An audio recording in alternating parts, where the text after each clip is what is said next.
জনা বা তোপলা না। দেখুন এক্ষুনি হয়তো ঘুমটা ভেঙে যাবে, কারণ হচ্ছে আমি কথা বলছি, সে কিন্তু গভীর ঘুম।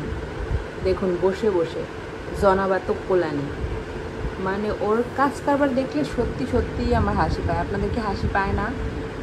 সত্যিই হাসি পায়। আমি হচ্ছে দুপুরবেলা ঘুমোচ্ছি আর এসে দেখি জনাবা তুক্কলা নিয়ে একবারে কাদার মতো হয়ে নরম হয়ে ঘুমিয়ে আছে। তারপর আমি উঠছি, আছরের আজান দিচ্ছে যে আমি নামাজ পড়বো। আমি উঠছি, আর উঠার পরে সে উঠে আমাকে দেখলো, আদর করলাম আমি একটু। তারপর আমি ওয়াশরুমে গিয়েছি। তারপর ওয়াশরুম থেকে এসে দেখি জনাবা তোপলা নেই, বসে বসে ঘুমোচ্ছে। এই যে এখন আবার শুয়ে পড়ছে। এখন আমি হাঁটতে যাবো, আমার পিছনে পিছনে যাবো। কালকে ওকে নিয়ে এতবার রেখে গেছি, তারপরেও গেছে। যাওয়ার পর কুকুর আছে, সেই কুকুর দেখে আমি ওকে হচ্ছে কত সেফ করে করে বাসায় রেখে গেছি। খুব ঝামেলা হয়েছে। আজকে ওকে রুমে আটকে রেখে তারপর আমি হাঁটতে যাবো।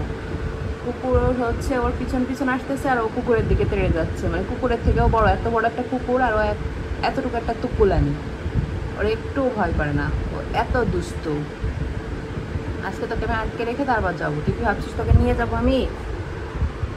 তুকুলানির ঘরে তুকুলানি হয় এভাবে ঘুমানো তুই? আজকে একদম এই যে এরকম ঘরে আছে না, আমি জাস্ট দরজাটা খুলবো রুমের, আমার আগে দেখবো যে ও বাইরে, সে হাঁটতে যাবে। এত দূর আমি হাঁটতে যাবো, সেই দূরে ও হাঁটতে যাবে কিসের জন্য? ও দুধ তো তুকুলানি, ওর সাথে আমি একদম পালি না। ও একদম পালি না ওর সাথে আমি, খুব দুঃখ।